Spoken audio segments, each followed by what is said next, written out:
ഒരു കാലത്തെ എന്തേ വൃദ്ധസദനങ്ങൾ പെരുകുന്നു ഈ നാട്ടിൽ.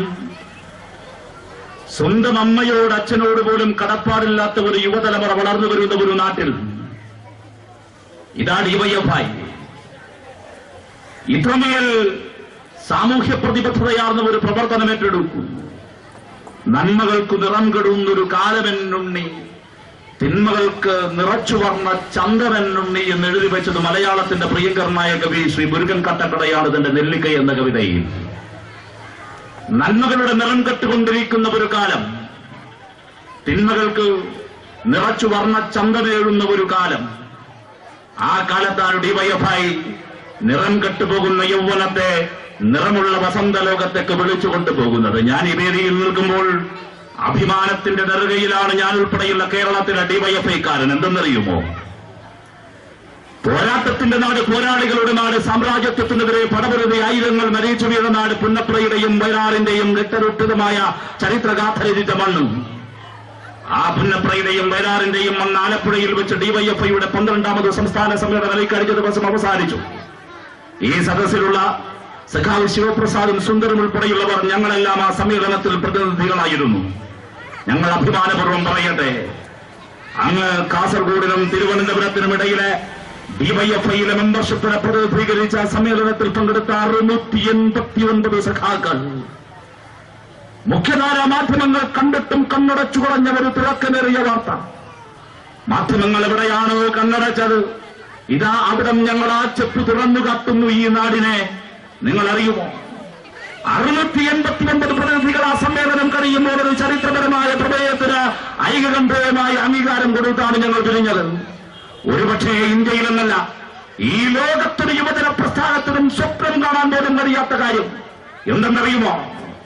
ആ 689 പേരിൽ മുഴുവൻ പേരും തങ്ങളുടെ മരണാനന്തരം തങ്ങളുടെ അവയവം ദാനം ചെയ്യാനുള്ള സമ്മതപത്രം ഒപ്പിട്ടാണ് വല്ലപ്പുഴയുടെ മണ്ണിൽ നിന്ന് ഡിവൈഎഫ്ഐയുടെ 12ാമത് സംസ്ഥാന സമ്മേളനത്തിന് അവിടെ തിരശ്ശീല വീണത്. മറ്റുള്ളവർക്കാണ് പകൽവേഷം പോലെ 2 കാഴ്ചകൾ നമുക്ക് കാണാനാകും. തെളിമയാർന്ന കാഴ്ച, ഞങ്ങളിങ്ങനെ ഈ നാടിനു വേണ്ടി സ്വയം സമർപ്പിത അധ്യായങ്ങളായി മാറുന്ന ചെറുപ്പക്കാരെ പരിശീലിപ്പിക്കുകയാണ്. ഇതൊരു പരിശീലന കളരിയാണ്. ഇവിടെ ഇരിക്കുന്ന എന്റെ പ്രിയപ്പെട്ട ഉമ്മമാർ, എന്റെ പ്രിയപ്പെട്ട സഹോദരീ സഹോദരന്മാർ, വൈകുന്നേരമാകുമ്പോൾ മകനെ അമ്പല പരിസരത്തേക്ക് ആരോ വിളിച്ചു കൊണ്ടുപോകുമ്പോൾ മകൻ പോകുന്നത് അമ്പലത്തിലേക്കാണല്ലോ, ദൈവസന്നിധിയിലേക്കാണല്ലോ എന്ന് കരുതി അമ്മമാറിയിരിക്കും. പക്ഷേ വിളിച്ചു കൊണ്ടുപോകുന്നത് ചെന്ന് കയറുന്നത് RSSന്റെ ശാഖാ പരിസരങ്ങളിലായിരിക്കും. മകന് നമസ്കാരം കഴിഞ്ഞു മകൻ പള്ളിയിൽ നിന്നും വീട്ടിലേക്ക് മടങ്ങിയെത്താനാകുമ്പോൾ, എന്ത് മകനെ നീ മടങ്ങിയെത്തിയെന്ന് ചോദിക്കുമ്പോൾ, പള്ളിയിൽ തന്റെ ചില ഇക്കമാർക്കൊപ്പം ഞാൻ ഇരുന്നു, ചില കാര്യങ്ങൾ വർത്തമാനം പറഞ്ഞുകൊണ്ടിരുന്നു എന്ന് പറയുമ്പോൾ, ഇശാ നമസ്കാരത്തിന് വേണ്ടി ഉണവെടുത്ത് കാത്തിരിക്കുന്ന ഉമ്മ വിചാരിക്കും, മോൻ വൈകിയെത്തിയെങ്കിലും പടച്ചവന്റെ ഭവനത്തിൽ അള്ളാന്റെ മുമ്പിലാണല്ലോ, അള്ളാന്റെ ഭവനത്തിലാണല്ലോ ഇരുന്നത് എന്ന് കരുതും. പക്ഷെ ഇരിക്കുന്നത് അവിടെയാണ്. ഇവിടെ ചിലർ വന്നിരിക്കുന്നു, ജാതിയുടെ പേരിൽ, മതത്തിന്റെ പേരിൽ സംഘടിക്കണം. ഒരു ശശികല ടീച്ചർ, ഹിന്ദു ലീഗ്, ഉള്ള ലീഗിനെ കൊണ്ട് സഹിക്കാൻ പറ്റുന്നില്ല, അപ്പോഴാ പുതിയൊരു ലീഗ്, ഹിന്ദു ലീഗ്. നരേന്ദ്രമോദി എന്നൊരു മനുഷ്യനെ ഇവിടേക്ക് കൊണ്ടുവന്നു. നായർ ഈഴവ ഐക്യം, പുതിയ മുദ്രാവാക്യം. സകല പേരും ഹിന്ദുക്കൾ ഒന്നിക്കണം. എന്തിനാ ഹിന്ദുക്കൾ മാത്രമായിട്ട് ഒന്നിക്കണേ? മനുഷ്യരെല്ലാം കൂടെ ഒന്നിക്കുന്നേ. എന്ത് നായർ ഈഴവ ഐക്യം? നായരും ഈഴവനും ഒന്നിക്കണം. നായരും ഈഴവനും നമ്മൾ ഐക്യം വേണം. അതുമാത്രം പോരെന്നാ ഞങ്ങളുടെ പക്ഷം. സകല മനുഷ്യരും ഒന്നാകണം. സകല മനുഷ്യരും ഒന്നാകണ്ടേ? നിങ്ങൾ നോക്കൂ എന്റെ പ്രിയപ്പെട്ടവരെ, RSS എന്നൊരു സംഘടന 1925 പിറവിയെടുത്ത RSSന്റെ ചരിത്രപഥം പരിശോധിച്ചാൽ നമുക്ക് മനസ്സിലാകും. ഈ രാജ്യത്ത് എണ്ണമറ്റ വർഗീയ കലാപങ്ങൾക്ക് നേതൃത്വം കൊടുത്ത ഒരു സംഘടന, പേര് രാഷ്ട്രീയ സ്വയം സേവക സംഘം. ആ RSSന് ഇന്ന് വർത്തമാനകാല പരിസരത്ത് ചില സ്വീകാര്യത ലഭിക്കുന്ന വർത്തമാനങ്ങൾ നടക്കുന്നു. ജാതിഭേദം, മതദ്വേഷം, ഏതുമില്ലാതെ സർവരും സോദരത്തിന് വാഴുന്ന മാതൃകാസ്ഥാനമാണെന്ന് ചരിത്രത്തിൽ കുറിച്ചിട്ട് ശ്രീനാരായണ ഗുരുവിന്റെ പവിത്രമായ സമാധിഭൂമിയിലേക്ക് നരേന്ദ്രമോദി വന്നിട്ട് പോയിരിക്കുന്നു. ഉമ്മൻചാണ്ടിയുടെ മുഖ്യമന്ത്രി കസേരയിൽ ഇരിക്കുമ്പോൾ ഉമ്മൻചാണ്ടിയുടെ മന്ത്രി കസേരയുടെ തൊട്ടപ്പുറത്തിരിക്കുന്നവർ ഒരു മന്ത്രി, അവരുടെ ഘടകകക്ഷികളുടെ ഏക മന്ത്രി ഇതാ പോയിരിക്കുന്നു. ആറന്മുളക്കണ്ണാടിയുമായി പ്രത്യേക വിമാനം പിടിച്ച് ഗുജറാത്തിന്റെ മണ്ണിൽ പോയി നരേന്ദ്രമോദിക്ക് ഇതാ കൊടുത്തിരിക്കുന്നു. ആറന്മുളക്കണ്ണാടി കേരളത്തിന്റെ ഉപഹാരമായി. എന്റെ പ്രിയമുള്ളവർ ഓർത്തുകൊള്ളുക, ഇവിടെ ഈ വൈകുന്നേരത്തെ അമ്പലത്തറയിൽ യാദൃച്ഛികമായി എത്തിച്ചേർന്ന് ഞാനും നിങ്ങളും തമ്മിൽ ഇങ്ങനെ വർത്തമാനം പറഞ്ഞിരിക്കുമ്പോൾ അങ്ങപ്പുറത്ത് ഗോവയിൽ ബിജെപിയുടെ ദേശീയ യോഗം നടന്നുകൊണ്ടിരിക്കുകയാണ്. എന്തിനെന്നറിയുമോ? നരേന്ദ്രമോദിയാകണമോ അദ്വാനിയാകണമോ ഇന്ത്യയുടെ പ്രധാനമന്ത്രി കസേരയിലേക്ക് ബിജെപിക്ക് മത്സരിക്കാനുള്ളത്? ഒരു വശത്ത് കർഷകർ ആത്മഹത്യ ചെയ്തുകൊണ്ടിരിക്കുന്നു.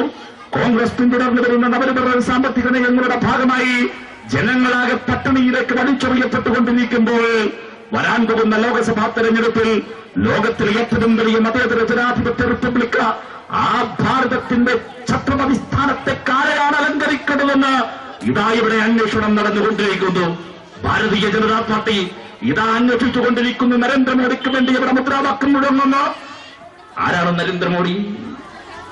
ഉണ്ണി, നിന്റെ വരവിങ്ങനെയായിരിക്കുമെന്ന് ഞാൻ തീരെ പ്രതീക്ഷിച്ചിരുന്നില്ല. നെറ്റിയിൽ മലാഖമാരുടെ ചുംബനവുമായി നീ വരുന്നത് ഞാൻ കിനാവ് കാണുമായിരുന്നു. നിനക്കായി ഞാനൊരു താരാട്ടു കരുതിയിരുന്നു. പെട്ടെന്നാണെല്ലാം അവസാനിച്ചത്. വാളും കുന്തവുമായവർ വന്നു, കൊടിയും തൃശൂലവുമായവർ വന്നു. അവരെന്റെ കൈകാലുകൾ കെട്ടിയിട്ടു. അടിവയർന്നെടുകേ പുലർന്ന് നിന്നെയവർ പുറത്തേക്ക് വലിച്ചെടുക്കുമ്പോൾ നീ പൊക്കൽ കൊടിയിൽ മുറുകെ പിടിച്ചിരുന്നുവോ? പുഴയും നിലാവും കിനാ കണ്ടിരുന്ന കുഞ്ഞിക്കണ്ണുകൾ മെല്ലെ അടച്ചുവോ? മലയാളത്തിന്റെ പ്രിയപ്പെട്ട കവി സച്ചിദാനന്ദന്റെ വിട എന്ന ഈ കവിതയിലെ വരികൾ മാത്രം മതി ഗുജറാത്തിൽ സംഭവിച്ച നരാധിപത്യം മുഴുവൻ വിളിച്ചു പറയാൻ. മഹാത്മാഗാന്ധിക്ക് ജന്മം കൊടുത്ത ഗുജറാത്ത്, സബർമതിയുടെ നാട് ഗുജറാത്ത്, ഗുജറാത്തിന്റെ തലസ്ഥാനമായ അഹമ്മദാബാദിൽ നിന്ന് 6 കിലോമീറ്ററുകൾക്ക് പുറത്ത് നരോദപ്പട്ടിയിലെ ഒരു മുസ്ലിം വനിത കൗസർ ബാനോ. നരേന്ദ്രമോദിയുടെ ഭാഷയിൽ, നരേന്ദ്രമോദിയുടെ RSSന്റെ വിഖണ്ഡ പ്രകാരം ഒരു മഹാ തെറ്റു ചെയ്തവൾ, ലാ ഇലാഹ ഇല്ലല്ലാഹു മുഹമ്മദ് റസൂലുള്ളാഹി എന്ന കലിമയിൽ വിശ്വസിച്ചു പോയവൾ ആ കൗസർ ബാനോ എന്ന പൂർണ്ണഗർഭിണിയുടെ വയർ കുത്തിപ്പിളർന്ന തൃശൂരത്തിൽ കുഞ്ഞിനെ വെച്ച് അമ്മാനമാടിയവൾ നരേന്ദ്രമോദിയുടെ കുട്ടികൾ RSS. ഞാൻ ചോദിക്കുകയാണ്, എവിടെയായിരുന്നു കോൺഗ്രസ്? ഗുജറാത്തിലെ കോൺഗ്രസ് എവിടെയായിരുന്നു? ഇവിടെ ഇതാ പറയുകയാണ് NDF പോപ്പുലർ ഫ്രണ്ട്. RSSനെതിരെ സംഘടിക്കാൻ ഇവർ വേണമാണ്. RSSനെതിരെ സംഘടിക്കാൻ പോപ്പുലർ ഫ്രണ്ട് വേണം. ഒരു വശത്ത് RSS, മറുവശത്ത് പോപ്പുലർ ഫ്രണ്ട്.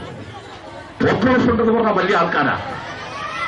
ഇവിടെ മുസ്ലിം സഹോദരങ്ങളുണ്ട് എങ്കിൽ, മഗ്‌രിബ് നമസ്കാരം കഴിഞ്ഞ് ഇവിടെ വന്നു നിൽക്കുന്ന ആരെങ്കിലും ഉണ്ടെങ്കിൽ എന്റെ മുസ്ലിം സ്നേഹിതരായ സുഹൃത്തുക്കളോട് ഡിവൈഎഫ്ഐക്ക് വേണ്ടി എനിക്കൊരു അഭ്യർത്ഥനയുള്ളത്, പോപ്പുലർ ഫ്രണ്ട് എന്ന സംഘടനക്കെതിരെ ആദ്യമായി വലിയ യുദ്ധപ്രഖ്യാപനം നടത്തേണ്ടത് ലാ ഇലാഹ ഇല്ലല്ലാഹു മുഹമ്മദ് റസൂലുള്ളാഹി എന്ന കലിമയിൽ ഉറച്ചു വിശ്വസിക്കുന്ന ഏതെല്ലാം മുസ്ലിം സഹോദരങ്ങളുണ്ടോ, 5 നേരത്തെ നമസ്കാരം മുടക്കാത്ത ആരൊക്കെയുണ്ടോ, വരാൻ പോകുന്ന 30 ദിവസത്തെയും റമദാൻ മാസത്തിന് വേണ്ടി നോമ്പിന് വേണ്ടി കത്തിരിക്കുന്ന ആരെല്ലാം ഉണ്ടോ, ആ മനുഷ്യരുടെ വീടുകളിൽ നിന്നായിരിക്കണം പോപ്പുലർ ഫ്രണ്ടിനെതിരായി ഏറ്റവും വലിയ കലാപം ഉയർന്നു വരേണ്ടത്. കാരണം അത്രമേൽ അനിസ്ലാമികമാണ് പോപ്പുലർ ഫ്രണ്ട്. പോപ്പുലർ ഫ്രണ്ട് ഇസ്ലാമുമായിട്ട് വല്ല ബന്ധമുണ്ട്? ഇവിടെ ചില പോപ്പുലർ ഫ്രണ്ടുകാർ വന്ന് പ്രസംഗിച്ചു, മുദ്രാവാക്യത UAPAക്കെതിരെ അൺലാഫുൾ ആക്ടിവിറ്റീസ് പ്രിവെൻഷൻ ആക്ട് എന്ന ഈ UAPAയും കമ്മ്യൂണിസ്റ്റ് പാർട്ടിയും തമ്മിൽ എന്താ ബന്ധം? പോപ്പുലർ ഫ്രണ്ടുകാരനൊരു റാലി നടത്തി പോലും, എന്നിട്ട് AKG സാറിന്റെ മുമ്പിൽ വലിയ ആളാണ്. കേരളം മൊത്തം ഉണ്ടേ, കേരളം മൊത്തമെങ്ങാൻ ഡിവൈഎഫ്ഐയോ CPIMO ഒരു പരിപാടി നടത്തിയാൽ എവിടെ പോപ്പുലർ ഫ്രണ്ട് എവിടെ ഏതും മൈതാനമുണ്ടാകും ആ ജനസഞ്ചയത്തെ ഏറ്റുവാങ്ങാൻ? താരങ്ങളുടെ പടത്തലവനായ AKGയുടെ നാമധേയത്തിൽ അന്തരീക്ഷത്തിന്റെ അനന്തതയിലേക്ക് ശിരസുയർത്തിപ്പിടിച്ചു നിൽക്കുന്ന AKG സെന്ററിന്റെ മുമ്പിൽ വന്ന് വിട്ടുമായത്തം കാണിച്ചുപോയ പോപ്പുലർ ഫ്രണ്ടിനോട് ഞാൻ ചോദിക്കുന്നു, അൺലാഫുൾ ആക്ടിവിറ്റീസ് പ്രിവെൻഷൻ ആക്ട് എന്ന UAPA നിയമത്തിന് ഞങ്ങളെന്ത് പിഴച്ചടോ? അതിനെതിരായ സമരം പ്രസംഗാർക്കെതിരാ, CPMനെതിരെ. CPMന്റെ മരിച്ചുപോയവരും ജീവിച്ചിരിക്കുന്നതുമായ സകല പേരെയും കയറി അപരാധിച്ചിട്ട് പോവാ. സുജൂദ് ചെയ്യേണ്ട ഇടം, കിബിലക്ക് ഓരോ മനുഷ്യനും അല്ലാഹുവിൽ സമർപ്പിക്കുന്ന ഇടം, ആ പടച്ചവന്റെ ഭവനത്തിലേക്ക് കേരള ചരിത്രത്തിൽ ആദ്യമായി കാക്കിയിട്ട പോലീസിനെയും പിന്നെ പോലീസ് പിടിയിൽ കുളകച്ചു ചാടി ഓടിയ പോലീസ് നായയെയും കെട്ടിയ ചരിത്രമെഴുതിയ സംഘടനയാണ് പോപ്പുലർ ഫ്രണ്ട്. കേരള ചരിത്രത്തിൽ ഒരിക്കൽ പോലും പള്ളിക്കകത്ത് പോലീസ് നായ കയറിയില്ല.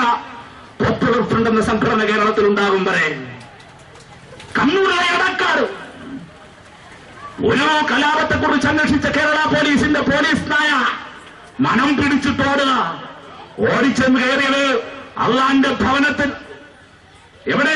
എടക്കാട്ട് മസ്ജിദിനകത്തെ ജുമാപ്പള്ളിക്കകത്ത് പട്ടി കൊലയ്ക്കാൻ പള്ളിക്കകത്ത് കയറിയിട്ട് പട്ടിക്കറിയിലുള്ളത് പള്ളിയാണെന്ന്. പട്ടി കൊലയ്ക്കാൻ കുറച്ചു ചെന്ന് എവിടെയാണെന്നേ?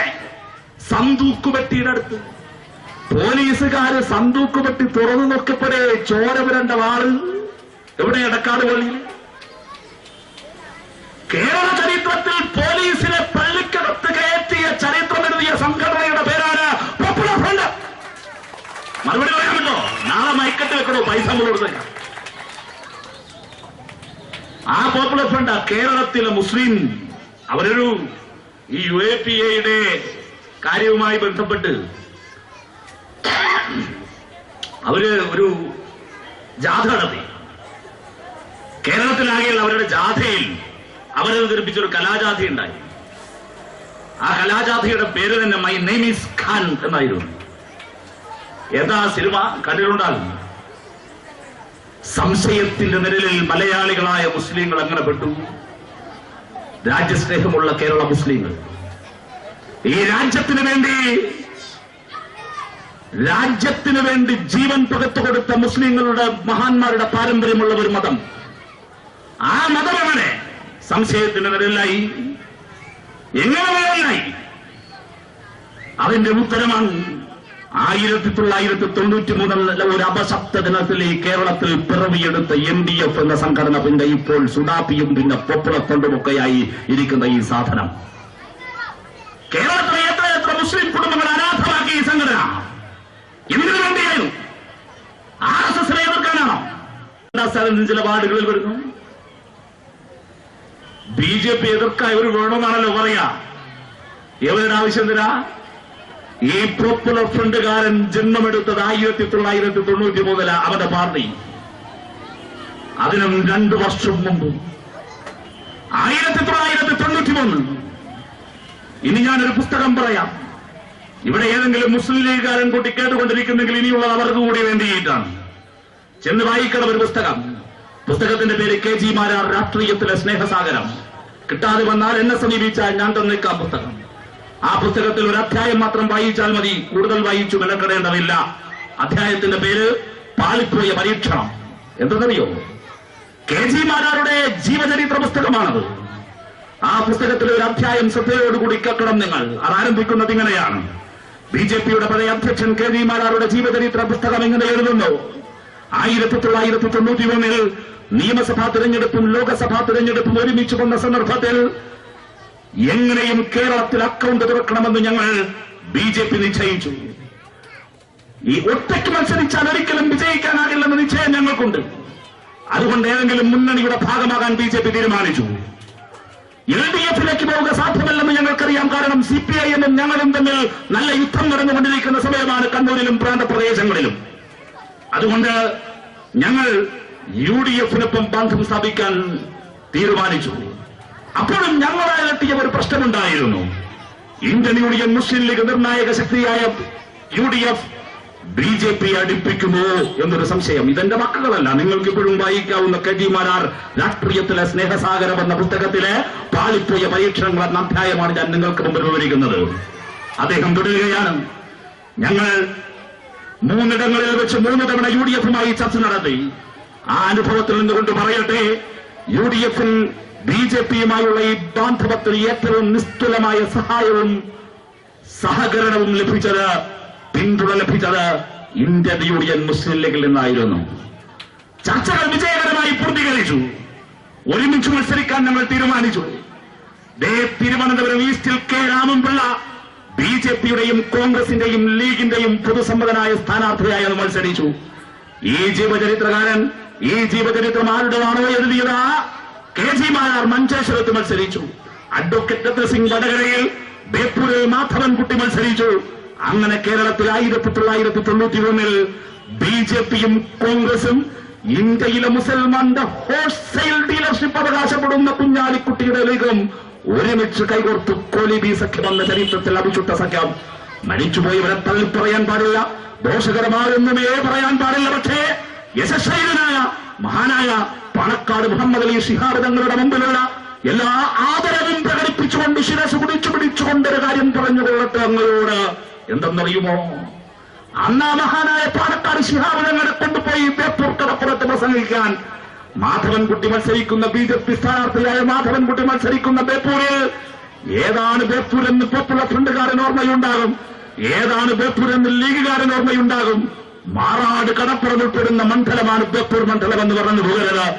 ആ മണ്ഡലത്തിൽ കോൺഗ്രസിന്റെയും ലീഗിന്റെയും BJPയുടെയും പൊതു സ്ഥാനാർത്ഥിയായി മത്സരിച്ച മാധവൻകുട്ടിക്ക് വേണ്ടി വോട്ട് പിടിക്കാൻ സാക്ഷാൽ പാണക്കാട് തങ്ങളെ മുസ്ലിം ഉമ്മമാരുടെ മുമ്പിൽ കൊണ്ടുവരുത്തി ഇതുപോലൊരു വൈകുന്നേരം പ്രസംഗിച്ചു. ചരിത്രം രേഖപ്പെടുത്തുന്നു, അന്ന് പാണക്കാട് തങ്ങളുടെ പ്രസംഗം തുടങ്ങിയത് ഇങ്ങനെയാണ്: ഇവിടെ മത്സരിക്കുന്ന കുട്ടിയുണ്ടല്ലോ, കുട്ടി മാധവൻകുട്ടി എന്റെ വീട്ടിലെ കുട്ടിയാണ്, പാണക്കാട്ടെ കുട്ടിയാണെന്ന് കരുതി നിങ്ങൾ വോട്ട് ചെയ്യണം കേട്ടോ. നിങ്ങൾ നോക്കൂ എന്റെ പ്രിയപ്പെട്ടവരെ, പാണക്കാട് തങ്ങൾ പോലും പ്രചരണ രംഗത്തിറങ്ങി. കോൺഗ്രസും ലീഗും BJPയും ഒരുമിച്ച് മത്സരിച്ചു. ഞങ്ങൾ അഭിമാനപൂർവ്വം പറയട്ടെ പോപ്പുലർ ഫ്രണ്ടിനോട്, പോപ്പുലർ ഫ്രണ്ടുകാരാ, നിങ്ങളുടെ സംഘടന ജനിക്കുന്നതിന് 2 വർഷം മുമ്പുള്ള കാര്യമാണ്. 1991 അന്ന് കോൺഗ്രസും പിന്നെ ലീഗും എല്ലാവരും കൂടി ഒരുമിച്ച് BJPയോട് സീറ്റ് നേടിക്കൊട്ടെ എന്ന് വിചാരിച്ചിട്ട് പോലും കേരള നിയമസഭയുടെ ഗാലറിക്കകത്തേക്ക് പോലും കേരളത്തിലെ ഇടതുപക്ഷ പുരോഗമന പ്രസ്ഥാനങ്ങൾ ഈ BJPക്കാരനെ എഴുന്നള്ളിച്ചില്ല കേട്ടോ. ഞങ്ങൾ തടഞ്ഞു നിർത്തി. അന്ന് ഈ പോപ്പുലർ ഫ്രണ്ടേ ഇല്ല. ആ BJP ഈ കോൺഗ്രസും ലീഗും പരസ്യമായി പിന്തുണ കൊടുത്ത് മഹാനായ പാണക്കാട് തങ്ങളവരെ പ്രചരണത്തിനിറങ്ങിയിട്ട് ഈ കച്ചവടം നടക്കാത്ത സാധനമായിരുന്നു കേരളത്തിൽ BJP. അതിന്റെ കാര്യം എന്താ? നിങ്ങളെന്താ കരുതുന്ന പോപ്പുലർ ഫ്രണ്ട്? എല്ലാ ഹിന്ദുക്കളും RSS അങ്ങനെയാണ്, എല്ലാ ഹിന്ദുക്കളും മുസ്ലിം വിരുദ്ധം അങ്ങനെയാണ്. അങ്ങനെയാണെങ്കിൽ കേരളം എന്നെ BJP ഭരിച്ചേനെ, എന്നെ ഭരിച്ചേനെ. എല്ലാ മുസ്ലിങ്ങളും ലീഗെന്ന് ഏതെങ്കിലും ശശികല ടീച്ചർ വിചാരിക്കുന്നുണ്ടോ? അങ്ങനെയല്ല കേട്ടോ. നല്ല ഉപ്പാക്ക് പിറന്ന, നല്ല ഉമ്മക്ക് പിറന്ന, ലാ ഇലാഹ ഇല്ലല്ലാഹു മുഹമ്മദ് റസൂലുള്ളാഹി എന്ന കലിമയിൽ വിശ്വസിച്ച, 5 നേരവും നമസ്കരിക്കുന്ന, മക്കത്ത് പോയി പരിശുദ്ധ ഹജ്ജ് കർമ്മം ചെയ്തവർ CPIM-ന്റെ പ്രചരിപ്പിക്കുന്ന എന്താണ്? CPM-കാരന് മതമല്ല, CPM-കാരൻ മതത്തിനെതിരാണ്. ഒരു മതത്തിനുമെതിരല്ല CPIM. പക്ഷേ എല്ലാ വർഗീയവാദികൾക്കുമെതിരാണ് CPIM. ഒരു സംശയവും വേണ്ട. ഒടുവിലത്തെ ശ്വാസം നിലച്ചു പോകുന്നതുവരെ, ഈ ചങ്കടി കോച്ചോട്ടിൽ അവസാനം വരെ മരിച്ചു വീഴുന്നതുവരെ എല്ലാ വർഗീയ ശക്തികൾക്കെതിരെയും ഞങ്ങൾ യുദ്ധം ചെയ്യും. ഒടുവിലത്തെ ജീവൻ മരണ പോരാട്ടം CPIM ഏറ്റെടുക്കും. ഒരു സംശയവും വേണ്ട. ഒരു മതത്തിനും ഞങ്ങളെതിരല്ല. ഞങ്ങളെ എന്തിനാണ് RSSകാർ വേട്ടയാടുന്നത്? ഇവിടെ മതത്തിന് ഞങ്ങളെതിരാണ്. ഈ പോപ്പുലർ ഫ്രണ്ടുകാർ ഇന്നലെ വന്ന ഈ പിള്ളേർക്ക് പോപ്പുലർ ഫ്രണ്ടിന്റെ റേഷൻ ഉണ്ടല്ലേ, 6 പാക്കറ്റും മറ്റേ എന്താ 6 പോക്കറ്റ് പെന്റ്, 6 പാക്ക്, ഇതൊക്കെ അല്ലാണ്ട് ഇസ്ലാമിന്റെ ലക്ഷണമൊന്നും അതിൽ കാണാറില്ല. പോപ്പുലർ ഫ്രണ്ട് ഈ പിള്ളേർക്ക് വല്ലതും അറിയാം. ഈ മലപ്പുറം ഇല്ലേ, മലപ്പുറം, നിന്റെയൊക്കെ ഗ്രീൻ വാലി ഇരിക്കുന്ന മലപ്പുറം, ആ മലപ്പുറം ജില്ല എപ്പോഴുണ്ടായേ? മലപ്പുറം ലീഗുകാരൻ പറയും, ഇപ്പൊ ലീഗ് ഓപ്പൺ സ്കൂളെല്ലാം അവിടെ മാറ്റിക്കൊടുക്കുക മലപ്പുറത്തേക്ക്, ശിവന്റെ എല്ലാം സമരം നടക്കാം, മലപ്പുറത്തേക്ക് മാറ്റിക്കൊടുക്കുക. ഏതാ മലപ്പുറം? എങ്ങനെയാ മലപ്പുറം ജില്ലയുണ്ടായേ? മലപ്പുറം ജില്ലയുണ്ടായത് ആരുടെ കാലത്തെന്നറിയുമോ? ചരിത്രപരമായ കാരണങ്ങളാൽ പിന്നോക്ക് നിന്നുപോയ മലബാറിലെ മുസ്ലിം ജനസാമാന്യത്തിന് വിദ്യാഭ്യാസപരമായും ചരിത്രപരമായും ഒരു കൈത്താങ് കൊടുക്കാൻ വേണ്ടി മലപ്പുറം എന്ന ജില്ലയുണ്ടായത് ആരുടെ കാലത്തെന്നറിയുമോ? പോപ്പുലർ ഫ്രണ്ടിലെ ചക്ക ഏലംകുളം മനയിൽ നിന്നും പൂണിനൂൽ പൊട്ടിച്ച ചാരം പൗരോഹിത്യത്തിന്റെ മുഖത്തേക്ക് വലിച്ചെറിഞ്ഞിട്ട് ഇറങ്ങി വന്ന ഒരു മനുഷ്യനുണ്ടായിരുന്നു. 1957 ഏപ്രിൽ 5 ഇവിടെ ഈ തിരുവനന്തപുരത്ത് സെക്രട്ടേറിയറ്റ് ദർബാർ ഹാളിൽ സത്യവാചകം ചൊല്ലി അധികാരമേറ്റെടുത്ത ഒരു മനുഷ്യൻ സഖാവ് EMS നമ്പൂതിരിപ്പാട് 1987 കേരളത്തിലെ മുഖ്യമന്ത്രിയായിരിക്കുമ്പോഴാണ്, അതിനുശേഷം ഞങ്ങൾ വരുമ്പോഴാണ് സഖാവ് EMSന്റെ മുഖ്യമന്ത്രിയായിരിക്കുമ്പോഴാണ് മലപ്പുറം ജില്ല ഉണ്ടാകുന്നത്. വർഷം ഞാൻ പറഞ്ഞതല്ല, മാഫിയ. ഈ കഴിഞ്ഞൊരു ദിവസം എനിക്കുണ്ടായ അനുഭവം, ഡിവൈഎഫ്ഐ സംഘടിപ്പിച്ച ഒരു മാർച്ച് കാസർഗോഡും തിരുവനന്തപുരത്തേക്ക്. അതിൽ പങ്കെടുക്കാൻ ഭാഗ്യം ലഭിച്ച ഒരാളാണ് ഞാൻ. കാൽനടയായി അവിടെ നിന്ന് ഇവിടെ 30 ദിവസമുണ്ട്. മലപ്പുറം ജില്ലയിലെ പര്യടനം രസകരമായ ആവേശകരമായ പര്യടനമായിരുന്നു. മലപ്പുറം ജില്ലയിൽ അതിർത്തിയിൽ നിന്നും പാലക്കാട് ജില്ലയിലേക്ക് പ്രവേശിക്കുന്ന ഒടുവിലത്തെ സ്വീകരണ കേന്ദ്രം ഒരിക്കലും ഞങ്ങൾ മറക്കില്ല. അന്തരീക്ഷത്തിന്റെ അനന്തതയിലേക്ക് ഉയർന്നു നിന്ന് മുത്തം കൊടുത്തു നിൽക്കുന്ന ഒരു മിനാരങ്ങളുടെ മുൻപിലായിരുന്നു പുലാവന്തോളിൽ ഞങ്ങളുടെ സ്വീകരണം. പുലാവന്തോളിലെ ഒരു പള്ളിയുണ്ട്. ആ പള്ളിക്കൊരു ചരിത്രമുണ്ട്. എന്തെന്നറിയുമോ? പോപ്പുലർ ഫ്രണ്ടുകാരൻ, ബ്രിട്ടീഷുകാർ ഭരിച്ചുകൊണ്ടിരിക്കുന്ന ഈ ബ്രിട്ടീഷ് രാജുണ്ടായിരുന്ന മലബാർ, ആ ബ്രിട്ടീഷ് രാജുണ്ടായിരുന്ന മലബാറിൽ മലബാർ കലാപത്തിനു ശേഷം, മാപ്പിള ലഹളയ്ക്ക് ശേഷം കൂടുതൽ ഉയരത്തിൽ പള്ളികൾ കിട്ടാൻ മുസ്ലിങ്ങൾക്ക് അധികാരമുണ്ടായിരുന്നില്ല.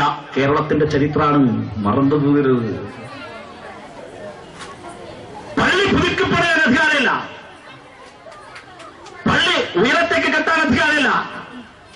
ഭരണം നടത്തിയ മദ്രാസ് പ്രസിഡൻസി അതിൽ കോൺഗ്രസ് അംഗങ്ങളാണ്. ഒരാളും ആവശ്യപ്പെട്ടില്ല. അങ്ങനെയിരിക്കെ 1957 EMS നമ്പൂതിരിപ്പാട് കേരളത്തിന്റെ മുഖ്യമന്ത്രിയായി.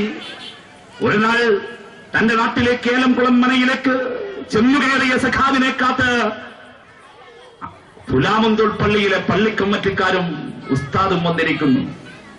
പാവങ്ങളുടെ പണത്തലവനെ കാണാൻ ചോദിച്ചു, എന്താണ് കാര്യം? ഇല്ലത്തിരുന്നു കൊണ്ടവർ പറഞ്ഞു, സഖാവേ, കേരളത്തിന്റെ മുഖ്യമന്ത്രി അറിയില്ലേ ഞങ്ങളുടെ പ്രശ്നം? ഞങ്ങളുടെ ആരാധനാലയം ഒന്ന് പുതുക്കിപ്പണിയാൻ പുതിയ പുതിയ വിശ്വാസികൾ വരുന്ന മഹലിൽ ആളിന്റെ എണ്ണം കൂടുന്നു. പക്ഷേ നിസ്കരിക്കാൻ പ്രയാസമാണ്, നിൽക്കാൻ പറ്റുന്നില്ല. പടച്ചവന്റെ ഭവനമാണെന്നറിയില്ല പള്ളി. ആ പള്ളി ഒന്ന് പുതുക്കിപ്പണിയാൻ ഞങ്ങൾ നിയമം അനുവദിക്കുന്നില്ല. ഈ നാട്ടിൽ ജനിച്ചു വളർന്ന ഞങ്ങൾക്ക് വിശ്വാസമനുസരിച്ച് പള്ളി പുതുക്കിപ്പണിയാൻ അധികാരമില്ല. ആ നിവേദനം ഏറ്റുവാങ്ങിയ പ്രിയങ്കരനായ സഖാവ് EMS നമ്പൂതിരിപ്പാട് പറഞ്ഞു, ഞാൻ നാളെ അങ്ങാടിപ്പുറത്ത് നിന്നും ട്രെയിൻ കയറി തിരുവനന്തപുരത്ത് എത്തിച്ചേർന്ന് തിരുവനന്തപുരത്ത് റെയിൽവേ സ്റ്റേഷനിൽ നിന്ന് എന്റെ കാറിൽ സെക്രട്ടേറിയറ്റിലേക്ക് എത്താൻ എത്ര മണിക്കൂറാണോ വേണ്ടത്, അത്രയും മണിക്കൂറുകൾ മാത്രം എന്റെ കയ്യിലേക്ക് നിങ്ങളൊന്ന് സംഭാവനയായി തരിക. നിങ്ങൾക്ക് ഞാൻ തരും അധികാരം. ഇവിടെ വന്നു തൊട്ടടുത്ത ദിവസം അടുത്ത മണിക്കൂറിൽ സഖാവ് EMS നമ്പൂതിരിപ്പാട് ഉത്തരവിനെ പോച്ചു. മലബാറിൽ നിന്നല്ല, ഈ കേരളത്തിലെവിടെയും മുസ്ലിം സമുദായത്തിൽപ്പെട്ടവർക്ക് എത്ര ഉയരത്തിൽ വേണമെങ്കിലും പള്ളികൾ കെട്ടാം, ഏത് പള്ളി വേണമെങ്കിലും അവരുടെ ഇഷ്ടപ്രകാരം പുതുക്കിപ്പണിയാം. തീരുമാനമെടുത്തു കൊടുത്ത് സഖാവ് EMS നമ്പൂതിരിപ്പാട് ഈ പുലാമന്തോളിലെ പള്ളി, ആ പള്ളി തറക്കല്ലിട്ട് ആ പള്ളി ഉദ്ഘാടനം ചെയ്യുമ്പോൾ EMS നമ്പൂതിരിപ്പാടിനെ കുറിച്ച് ഇവിടെ പുലഭ്യം പറഞ്ഞിട്ട് പോയ പോപ്പുലർ ഫ്രണ്ടിന്റെ കൊച്ചു പിള്ളേരുണ്ടല്ലോ, ഈ പയലുകൾ മനസ്സിലാക്കേണ്ട ഒരു കാര്യം, ആ പള്ളിയുടെ ഉദ്ഘാടന ചടങ്ങിൽ കാത്തിരുന്ന് പങ്കെടുപ്പിച്ചത് ആരോധനയോ? കമ്മ്യൂണിസ്റ്റുകാരനായ ഇതിഹാസാചാര്യൻ സഖാവ് എലംകുളമ്മനയിലെ ശങ്കരൻ നമ്പൂതിരിപ്പാട്, EMS നമ്പൂതിരിപ്പാട്. ആ പള്ളിക്ക് ഇപ്പോഴൊരു പേരുണ്ട്, EMS പള്ളിയുടെ. വാങ്ങേ, വണ്ടി ടിക്കറ്റ് ഞാൻ എടുത്തുതരാം, കൊണ്ടുപോവുകയാണ്. പുലാമന്തോളിലെ പള്ളി, ആ പള്ളിക്ക് ഇപ്പോഴും പേര് 57 പള്ളി, EMS പള്ളി എന്നൊക്കെയാണ് ആ പള്ളിയെ തന്നെ അറിയുന്നത്. ആ കമ്മ്യൂണിസ്റ്റുകാരൻ്റെ അടുത്ത് അത് പറയുന്നേ. മലബാറിൽ പോലീസ് സേനയിലെ മലബാർ കലാപത്തിന് ശേഷം മുസ്ലിങ്ങൾക്ക് പ്രവേശനം ഉണ്ടായിരുന്നില്ല, റിക്രൂട്ട്മെന്റ് ഉണ്ടായിരുന്നില്ല. ആരാ കൊടുത്തത്? കമ്മ്യൂണിസ്റ്റുകാർ കേരളത്തിന്റെ ഭരണം ഏറ്റെടുക്കേണ്ടി വന്നു. അന്നാ കൊടുത്തത്. മറുപടി പറഞ്ഞപ്പോൾ ഫ്രണ്ട. അപ്പൊ ഞങ്ങളുടെതാ ഇത് പറയുന്നത്. ഏത് ഇവരാണ് അത്രയും 93 വരെ ഇവിടെ മുസ്ലിങ്ങൾ ആരെയും ജീവിച്ചിരുന്നില്ല. സമാധാനത്തോടെ ജീവിച്ചിരുന്നത് 93 മുമ്പായി, ഉമ്മാര് വരുന്നതിന് മുമ്പ്. അതിനുശേഷമായി സമാധാനം എന്ന് പറഞ്ഞ സാധനം പോയെ. ഇസ്ലാം നിങ്ങളായിട്ട് എന്താ ബന്ധമുള്ളേ? മതപരമായി നമുക്കൊന്ന് ഏറ്റുമുട്ടാം. 40ാമത്തെ വയസ്സിൽ ഹിറാ ഗുഹയിൽ ധ്യാനനിരതനായിരുന്ന ഒരു മനുഷ്യൻ, പേര് മുഹമ്മദ്. അന്ന് നബിയല്ല, പ്രവാചകത്വം കിട്ടിയില്ല. മുഹമ്മദിന്റെ ചെകരയിൽ ജിബ്രീൽ അലൈഹിസ്സലാത്തു വസ്സലാം ആദ്യത്തെ വഹി എത്തിച്ചു, സന്ദേശം എത്തിച്ചു. എന്താ സന്ദേശം? ഹേ മുഹമ്മദ്, നീ വാളെടുക്കുക എന്നായിരുന്നില്ല കേട്ടോ പോപ്പുലർ ഫ്രണ്ടുകാർ ആ സന്ദേശം. മുഹമ്മദ്, പുതിയ സാമ്രാജ്യങ്ങൾ വെട്ടിപ്പിടിക്കുക നീ, രക്തപ്പുഴ ഒഴുക്കുക നീ നിന്റെ കയ്യിലേക്ക് ഖഡ്ഗമേന്തുവിൻ എന്നായിരുന്നില്ല. നിന്റെ ഉമ്മത്തിനെ, അന്ധതയിലാണ്ട് കിടക്കുന്ന ഈ സമൂഹത്തിന് നിന്നെയും വിശ്വാസമർപ്പിക്കുന്നവന്റെ കയ്യിലേക്ക് നീ വാളെടുത്തു കൊടുക്കുക. വാളിന്റെ തിളക്കത്താൽ, ആ തിളക്കത്തിന്റെ വെളിച്ചത്താൽ പുതിയൊരു സാമ്രാജ്യം കെട്ടിപ്പടുക്കുക, ഈ മതത്തെ നീ സ്ഥാപിക്കുക എന്നായിരുന്നില്ല മഹാനായ ജിബ്രീൽ അലൈഹിസ്സലാത്തു വസ്സലാം ആദ്യമായി ചെന്ന് വഹീ കൊടുത്തുകൊണ്ട് പറഞ്ഞത് പറയിച്ച ഹേ മുഹമ്മദ്, ഇഖ്റാ ബിസ്മി റബ്ബിക്കല്ലദീ ഖലഖ് ഖലഖൽ ഇൻസാന മിൻ അലഖ്. ഹേ മുഹമ്മദ്, നീ വായിക്കുക. To read in the name of God. ഹേ മുഹമ്മദ്, നീ വായിക്കുക. നിന്നെ സൃഷ്ടിച്ച നിന്റെ നാഥന്റെ നാമത്തിൽ നീ വായിക്കുക. വായിക്കാൻ ഇസ്ലാം പറഞ്ഞത് പോപ്പുലർ ഫുഡായിട്ട് വല്ല ബന്ധമുണ്ടോ? ആദ്യമായി എത്തിച്ച സന്ദേശം ഇഖ്റാ ബിസ്മി റബ്ബിക്കല്ലദീ ഖലഖ് മുതൽ ഒടുവിലായി കിട്ടിയ ഹജ്ജത്തുൽ വദാഇന് കിട്ടിയ ഒടുവിലത്തെ സന്ദേശം എല്ലാം കഴിഞ്ഞ് വഫാത്തിലേക്ക് കടന്നു പോകുന്നതിന് മുമ്പ് ഒടുവിലത്തെ സന്ദേശം വരെ ഏതെങ്കിലും ഒരു സന്ദേശത്തിന്റെ ഒരറ്റം കാട്ടിത്തരാൻ പറ്റും? യാ മുസ്ലിം എന്ന് സംബോധന ചെയ്ത് പരിശുദ്ധ ഖുർആൻ ഷരീഫിന്റെ മുഴുവൻ അധ്യായങ്ങളും പറയുന്നു നോക്കിയാൽ കാണാനാകില്ലെന്ന് നമുക്കത്. മറിച്ചു കാണാനാകും, കേൾക്കാനാകും, വായിക്കാനാകും. 1000 വട്ടം യാ അയ്യുഹന്നാസ്, അല്ലയോ ജനങ്ങളെ. അതാണ് ഇസ്ലാം. ഇവിടെ പിള്ളേരെ ഇങ്ങനെ കൂട്ടിയിട്ട് പറഞ്ഞു പഠിപ്പിക്കുക. ബദർ യുദ്ധം, പ്രവാചകൻ യുദ്ധം ചെയ്തിട്ടുണ്ട്. എത്ര യുദ്ധമായത്? ബദർ, ഉഹദ്, ഹന്തക്ക്. ഇതാണല്ലോ പ്രവാചകൻ നയിച്ച യുദ്ധങ്ങൾ. പിന്നെ താബുക്കും ഹുനൈനും 2 യുദ്ധങ്ങൾ വേറെ, 2 ചെറിയ യുദ്ധങ്ങൾ. പ്രധാന യുദ്ധങ്ങൾ ഇത് 4. ഞാൻ ചോദിക്കട്ടെ, ബദറും ഉഹദും ഹന്തക്കും ഈ യുദ്ധം നയിച്ചത് എവിടെയായിരുന്നു? ഗൾഫിൽ പോയിട്ടുള്ളവരുണ്ടാവുമല്ലോ ഒരുപാട് പേരിവിടെ. എവിടെയാ ബദർ? മക്കയിലാണോ? ഉഹദും ഹന്തക്ക് ഇതെല്ലാം എവിടെയാ? മക്കയിലാണോ? ഈ സ്ഥലങ്ങളിലാണല്ലോ യുദ്ധം നടന്നത്. എവിടെയാ യുദ്ധം? മക്കയിൽ നിന്നും പലായനം ചെയ്ത് ഹിജ്റ പോകേണ്ടി വന്ന പ്രവാചകനും സംഘവും മദീനയിലേക്ക് പോയി. അവിടെ ഇസ്ലാം പ്രചരിപ്പിച്ചു. മദീനയിലും വിടില്ല, പിറകെ പോവാ. അങ്ങനെ പിറകെ ചെന്ന് മദീനയിലും പ്രവാചകനെ പിന്തുടർന്ന് ആക്രമിച്ചപ്പോൾ വാർ ഓഫ് ഡിഫൻസ്, പ്രതിരോധത്തിന്റെ യുദ്ധങ്ങൾ. അതാണിത് 3. ഇവര് പഠിപ്പിക്കുക, പ്രവാചകൻ യുദ്ധം ചെയ്തിട്ട് വാളെടുക്കണം. 330 പേർ, 1000 പേരെ കൊലപ്പെടുത്തിയില്ല. ഏത് പരാജയപ്പെടുത്തിയിട്ട് ബദർ. ഒരു ബഹുസ്വര സമൂഹത്തിൽ എങ്ങനെയാണ് ജീവിക്കുന്നതെന്ന് ലോകത്തിന് തട്ടിക്കൊടുത്ത മതമാണ് ഇസ്ലാം. ഞാൻ അതിലേക്ക് വരാം. ഞാനൊരു കാര്യം കൂടി പറഞ്ഞുകൊള്ളട്ടെ. ബദറും ഉഹദും ഹന്തക്കും കഴിഞ്ഞു. പ്രവാചകൻ മദീനയിൽ തന്നെ. എന്നെക്കാൾ ചരിത്രം അറിയാവുന്ന ഒരുപക്ഷെ പണ്ഡിത ശ്രേഷ്ഠന്മാർ ഇവിടെ ഉണ്ടാകും. നമുക്കറിയാമല്ലോ, എല്ലാം കഴിഞ്ഞ് മക്കയിലേക്ക് അദ്ദേഹത്തിന്റെ ഒരു തിരികെയാത്രയുണ്ട്. ഒരിക്കൽ തന്നെ ആട്ടിപ്പായിച്ച മക്ക, തന്നെ കല്ലെറിഞ്ഞോടിച്ച മക്ക, തന്റെ കൂടെ വിശ്വസിച്ചു പോയതിന്റെ പേരിൽ ബിലാൽ എന്ന അടിമയെ മലർക്ക കിടത്തി അഹദഹദെന്നുറക്ക വിളിച്ചു പറഞ്ഞുകൊണ്ടിരുന്നപ്പോഴും ചുട്ടുപൊള്ളുന്ന മണലാരണ്യത്തിൽ സൂര്യനഭിമുഖമായി കിടത്തി ചുട്ടുപൊള്ളിച്ചവരുടെ നാട് മക്ക. ആ മക്കയിലേക്ക് പോവുകയാണ്. ഇസ്ലാമിനെ പിൻപറ്റിയതിന്റെ പേരിൽ എത്രയോ വിശുദ്ധരെ വേട്ടയാടിയ നാട് മക്ക. ആ മക്കയിലേക്ക് പ്രവാചകൻ മടങ്ങിപ്പോവുകയാണ്. മക്കൻ സൈന്യത്തിന്റെ സേനാനായകൻ തന്നെ പ്രവാചകന്റെ സൈന്യത്തിനൊപ്പം കൂറുമാറി. വിജയശ്രീലാലുകളായി പ്രവാചകന്റെ സംഘം മുന്നോട്ട് പോവുകയാണ്. മക്കയുടെ തെരുവീഥികളെ ഒരിക്കൽ തന്നെ ആട്ടിപ്പായിച്ചവർ, ഇസ്ലാമിനെയും മുഹമ്മദിനെയും പ്രവാചകനെയും സന്ധിയില്ലാ യുദ്ധത്തിന് ക്ഷണിച്ചവർ, അവരിതാ പരാജയം സംഭവിച്ചു മുഴുവൻ ആയുധവും താഴെ വെച്ചു കാത്തു നിൽക്കുന്നു. മുഴുവൻ ശത്രുക്കളും ആയുധം താഴെ വെച്ച് മക്കയുടെ തെരുവീഥികളിൽ കാത്തു നിൽക്കുമ്പോൾ അവർക്കിടയിലൂടെ വിജയശ്രീലാലുകളായി പ്രവാചകന്റെ സംഘം നീങ്ങുകയാണ്. ഓരോരുത്തരും ഉറക്കെ വിളിച്ചു പറഞ്ഞു, സഹാബാക്കൾ, നോക്കൂ, അവൻ പ്രവാചകനെ ഉപദ്രവിച്ചവൻ, അവൻ ബിലാലിനെ ഉപദ്രവിച്ചവൻ, അവൻ എന്നെ ഉപദ്രവിച്ചവൻ, എന്റെ ഭാര്യയെ ഉപദ്രവിച്ചവൻ, ഇസ്ലാമായവരെയൊക്കെ വേട്ടയാടിയവർ, അട്ടിയോടിച്ചവർ. ഞാൻ അവന്റെ ചോര എനിക്കുള്ളതാണ്, അവന്റെ ശിരസ് എനിക്കുള്ളതാണ്, ഈ വട്ടറയിൽ ഞാൻ അവന്റെ ശിരസ് എടുക്കുമെന്നെല്ലാം ഓരോരുത്തരും ഇത് പ്രതികാരത്തിന്റെ മഹാദിനമാണെന്ന് പ്രഖ്യാപിച്ചുകൊണ്ടിരുന്നപ്പോൾ ഖസ്വ എന്ന തന്റെ ഒട്ടകപ്പുറത്തിരുന്ന സൗമ്യമായ ശബ്ദത്തിൽ ഈ ശബ്ദഘോഷങ്ങളെയെല്ലാം പരാജയപ്പെടുത്തിക്കൊണ്ട് ഒരു ശബ്ദം മുഴങ്ങി. മഹാനായ പ്രവാചകന്റെ ശബ്ദം, അൽ യൗമ യൗമു അൽ മർഹമ. അല്ലയോ സഹാബാക്കളെ, ഇത് കാരുണ്യത്തിന്റെ ദിനമാണ്, പ്രതികാരത്തിന്റെ ദിനമല്ല. നിങ്ങൾക്കറിയുമോ പോപ്പുലർ ഫ്രണ്ടുകാരാ, തന്നെ ആക്രമിച്ചവർ. ഇവിടെ തൊടുപുഴയിൽ പ്രവാചകനെ ക്വസ്റ്റ്യൻ പേപ്പറിലൂടെ ഒന്ന് അധിക്ഷേപിച്ചോ, എന്തോ ഒരു ക്വസ്റ്റ്യൻ എഴുതി എന്ന പേരിൽ കൈവെട്ടിയെടുത്ത 3.5 കോടി മലയാളികളുടെ മുഖത്തേക്ക്, സമാധാനം ആഗ്രഹിക്കുന്ന മുസ്ലിം സമുദായത്തിന്റെ മുഖത്തേക്ക് വലിച്ചെറിഞ്ഞുകൊടുത്ത പോപ്പുലർ ഫ്രണ്ടുകാരനോട് ഞങ്ങൾ പറയുന്നു, പ്രവാചകനെ നിന്ദിച്ചാൽ ഇനിയും ഞങ്ങൾ കൈയല്ല തല കൊയിലെടുക്കുമെന്ന് പറയുന്ന ഈ പോപ്പുലർ ഫ്രണ്ടുകാരന്റെ മുഖത്തടിച്ചുകൊണ്ട് ഞങ്ങൾ ചരിത്രം ചൂണ്ടിക്കാട്ടുന്നു. അന്ന് മക്കം ഫതഹിന്റെ ആ വിജയദിനത്തിൽ തന്നെ ആക്രമിച്ചവർ, തന്നെ ഉപദ്രവിച്ചവർ ഉൾപ്പെടെയുള്ള ഇസ്ലാമിനെ ഇത്രമേൽ അധിക്ഷേപിപ്പിച്ച മുഴുവൻ പേരും തന്റെ കൺമുമ്പിൽ നിന്നപ്പോൾ ആ മുഴുവൻ പേർക്കും പ്രവാചകൻ മാപ്പ് കൊടുത്തു. അവിടെയാണ് ചരിത്രകാരന്മാർ അവിശ്വസനീയമായി രേഖപ്പെടുത്തിയത്. ഇംഗ്ലീഷ് ചരിത്രകാരന്മാർ never in history was there another victor who showed such love and mercy for the fallen foe. Not one house was plundered, not one woman was insulted.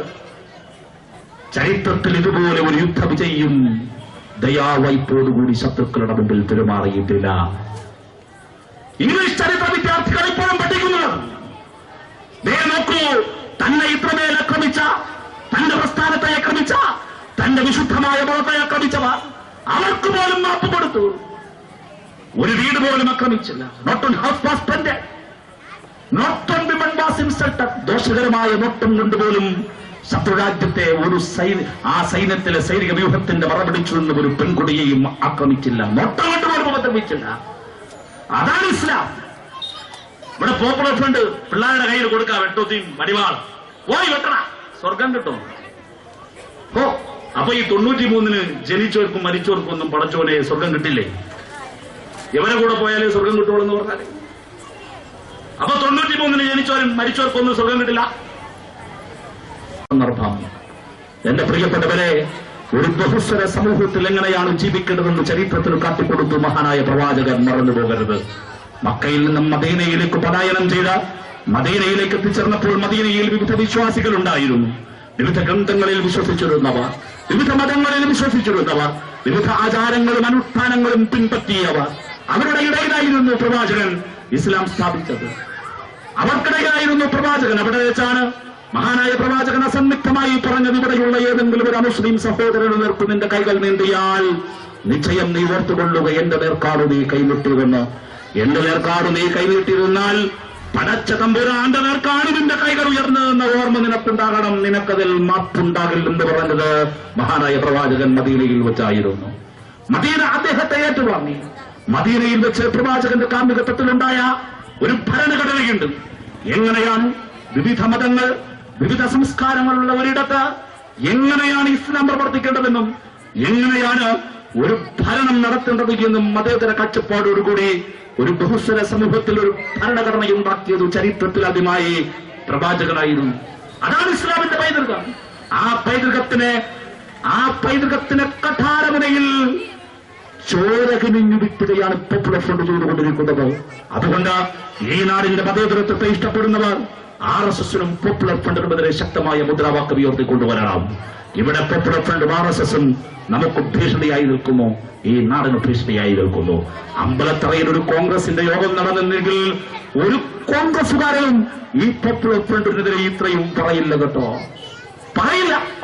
ഞാൻ പറയുന്നത് എന്റെ മിടുക്കല്ല, മറിച്ച് എന്റെ സംഘടനയുടെ മിടുക്കാണ്. എനിക്ക് നട്ടലിയല്ല, ഡെമോക്രാറ്റിക് ഫെഡറേഷൻ ഓഫ് ഇന്ത്യ എന്ന ഈ സംഘടനയുടെ മിടുക്ക്. അതാണ് മിടുക്ക്.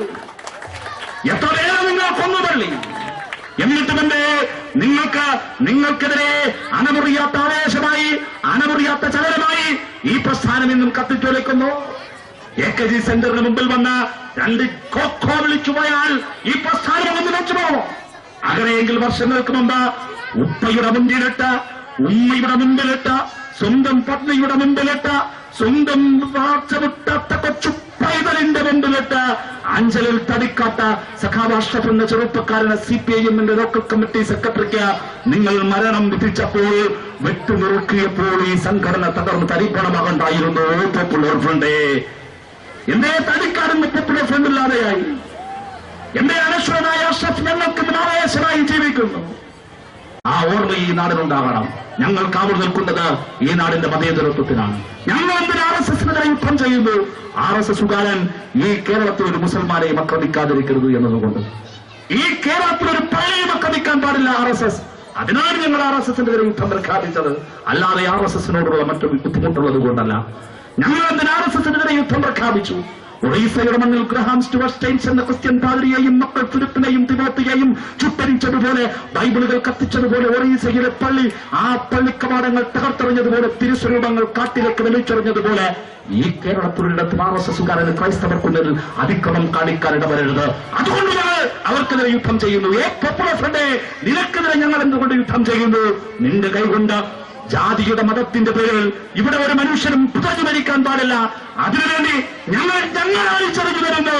അങ്ങനെ വർഗീയതയുടെ മതേതരത്വത്തിന്റെ ഇവിടത്തെ കേടുകൊട്ട് അവസാനിക്കാതിരിക്കാൻ, വർഗീയതയുടെ കാളീചിൽപ്പനങ്ങൾ ഇവിടെ ഉണ്ടാകാതിരിക്കാൻ, വർഗീയതയുടെ മൃതചലനങ്ങൾ ഉണ്ടാകാതിരിക്കാൻ, വർഗീയതയുടെ പേക്കൂത്തിൽ ഈ നാട് തകർന്നസ്തമിച്ചു പോകാതിരിക്കാൻ ഞങ്ങൾ ഈ നാടിനു കാവൽ നിൽക്കുന്നു. എല്ലാം മറന്നും ഉറങ്ങിയ രാവുകൾ എന്നേക്കുമായി അസ്തമിച്ചുപോയി. ഇനി നമ്മിലൊരാളിന്റെ നിദ്രയ്ക്ക് മറ്റൊരാൾ കണ്ണിമചുമാതെ കാവൽ നേരിടണം എന്ന് കവി പാടുകയുണ്ടായി. ഇവിടെ അസ്വസ്ഥമാകേണ്ട മനസ്സുകളുടെ കാലമാണ്. ഇവിടെ സമാധാനപൂർവ്വം ജീവിക്കാൻ കഴിയില്ലെന്ന ചില ജാതിമത ശക്തികൾ പ്രഖ്യാപിച്ചുകൊണ്ടിരിക്കുമ്പോൾ ആ വർഗീയ ശക്തികൾക്കെതിരെ ശക്തമായ പടപ്പുറപ്പാടിൽ ഇറങ്ങേണ്ട കാലം. ആ പടപ്പുറപ്പാടിൽ മുൻപന്തിയിൽ നിൽക്കേണ്ടത്, ഈ പോരാട്ടത്തിന് നേതൃത്വം കൊടുക്കേണ്ടത് എല്ലാ വിശ്വാസി സമൂഹവുമാണ്. ഒരു മതത്തിനുമെതിരല്ല ഈ പോരാട്ടം, ഒരു മതത്തിനുമെതിരല്ല ഈ പോരാട്ടം, ഒരു മതത്തിനുമെതിരല്ല ഈ പോരാട്ടം. മറിച്ച് എല്ലാ മതവിശ്വാസികൾക്കും തങ്ങളുടെ മതവിശ്വാസ പ്രകാരം ആഗ്രഹമുള്ളിടത്തോളം കാലം ഈ മണ്ണിൽ ജീവിക്കാനുള്ളതാണ് ഈ പോരാട്ടം. അതാണ് വർഗീയതക്കെതിരായ പോരാട്ടം, അതാണ് പോപ്പുലർ ഫ്രണ്ടിനെതിരായ പോരാട്ടം, അതാണ് RSSനെതിരായ വിട്ടുവീഴ്ചയില്ലാത്ത, സന്ധി ചെയ്യാനാകാത്ത പോരാട്ടം. ആ പോരാട്ടമാണ് DYFI ഏറ്റുപിടിക്കുന്നത്. ആ പോരാട്ടമാണ് CPM ഏറ്റുപിടിക്കുന്നത്. ആ പോരാട്ടം ഈ നാടിന്റെ മാനവികതയ്ക്ക് വേണ്ടിയുള്ള പോരാട്ടമാണ്. ആ പോരാട്ടത്തിന്റെ വഴിയിടങ്ങളിൽ നമുക്ക് ഒരുമിച്ച് മുന്നേറാമെന്ന് മാത്രം പറഞ്ഞുകൊണ്ട് എല്ലാ വർഗീയ ശക്തികൾക്കെതിരെയും സന്ധിയില്ലാത്ത സമരം പ്രഖ്യാപിക്കണം. കാരണം നമ്മൾ നേരിന് വേണ്ടി പടപെടുന്നവർ, ഈ നാടിന്റെ മതേതരത്വത്തിന്റെ വിലക്കുമാടം കെട്ടുപോകാൻ കാത്തുസൂക്ഷിക്കുന്നവർ നമ്മൾ. ഡെമോക്രാറ്റിക് ഫെഡറേഷൻ ഓഫ് ഇന്ത്യ ചരിത്രത്തിൽ നമുക്കിടം പർവ്വതങ്ങൾക്ക് മുകളിലായിരിക്കും. നേട്ടങ്ങളുടെ പർവ്വതം ചരിത്രം പുകഴ്ത്തും. ചുവന്ന നക്ഷത്രവും ചുവന്ന അക്ഷരങ്ങളും പതിഞ്ഞ വെളുത്ത പതാക ഓർമ്മയില്ലേ നിങ്ങൾക്ക്? ചെന്നൈയുടെ മണ്ണിൽ DYFIയുടെ ദേശീയ സമ്മേളനം ഉദ്ഘാടനം ചെയ്തുകൊണ്ട് മമ്മൂട്ടി പ്രസംഗിച്ചത് ഗുജറാത്തിന്റെ തെരുവിൽ എവിടെയെങ്കിലും ഒരിടത്ത് ഈ ചുവന്ന നക്ഷത്രവും ചുവന്ന അക്ഷരങ്ങളും പതിഞ്ഞ ഡെമോക്രാറ്റിക് ഫെഡറേഷൻ ഓഫ് ഇന്ത്യയുടെ പതാക ഉണ്ടായിരുന്നെങ്കിൽ എന്ന് ഞാൻ വെറുതെ ഒന്നാഗ്രഹിച്ചു പോവുകയാണെങ്കിൽ, സംഘപരിവാരത്തിന്റെ കുടിലമായ അക്രമത്തിനിടയിൽ ആ ഗ്രാമം, ആ നഗരപ്രദേശമെങ്കിലും രക്ഷ നേടുമായിരുന്നുവെന്ന് പ്രസംഗിച്ച മമ്മൂട്ടി പറഞ്ഞതുപോലെ, എല്ലാ മനുഷ്യരും സമ്മതിക്കുന്നത് പോലെ, ശത്രുക്കൾ പോലും സമ്മതിക്കുന്നത് പോലെ, ഞങ്ങൾ DYFI, ഞങ്ങൾ CPIM, ഞങ്ങൾ കമ്മ്യൂണിസ്റ്റുകാർ ഈ നാടിന്റെ മതേതരത്വത്തിന് ജീവൻ പണയം വെച്ച ഞങ്ങൾ കാലം നിൽക്കുന്നു. ഏതൊരാളും സന്ധി ചെയ്യും ഞങ്ങൾ. പക്ഷേ വർഗീയ ശക്തികൾക്കെതിരെ സന്ധി ചെയ്യില്ല. കാരണം ഞങ്ങൾ കമ്മ്യൂണിസ്റ്റാണ്. കാരണം ABB ജയ്ഷിനെ പോലെ, ദിൽഷാദിനെ പോലെ, അജയനെ പോലെ, അജയ് പ്രസാദിനെ പോലെ, സഖാവ് കവി സുധീഷിനെ പോലെ, സഖാവ് ശ്രീകുമാറിനെ പോലെ, അങ്ങനെ അസംഖ്യം രക്തസാക്ഷികളെ പോലെ ഞങ്ങൾ പരാജയത്തെ ഇഷ്ടപ്പെടുന്നില്ല. അതിനേക്കാൾ ഭേദം മരണമാണെന്ന് ഞങ്ങൾ ഉറപ്പിക്കുന്നു. ആ പോരാട്ടം ഈ നാടിനു വേണ്ടിയുള്ള പോരാട്ടമാണ്.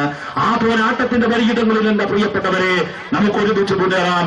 ഈ നാടിന്റെ മതേതരത്വത്തിന് വിളക്കുമാടങ്ങൾക്ക് മുകളിൽ കാവത്തുൽക്കാവെന്ന് മാത്രം പറഞ്ഞുകൊണ്ട് ഇതുപോലൊരു സദസ്സ് ഇവിടെ സംഘടിപ്പിച്ച യാദൃച്ഛികമായി നിങ്ങളെ വരാൻ ഇവിടെ അഭിസംബോധന ചെയ്യാൻ അവസരം ലഭിച്ചതിൽ സന്തോഷം രേഖപ്പെടുത്തിക്കൊണ്ട് കടമ ഞാൻ നിർവഹിക്കുന്നു. DYFIയുടെ കേരള സംസ്ഥാന ഘടകത്തിന് വേണ്ടി നിങ്ങളെ ഈ യൂണിറ്റ് പ്രദേശത്തെ പ്രവർത്തകരെ, ലോക്കൽ മേഖലയിലെ പ്രവർത്തകരെ മുഴുവൻ പേരെയും ഹൃദയത്തോട് ചേർത്ത് പിടിച്ച് അഭിവാദ്യം ചെയ്തുകൊണ്ട് ഞാൻ എന്റെ വാക്കുകളിൽ നിർത്തുന്നു.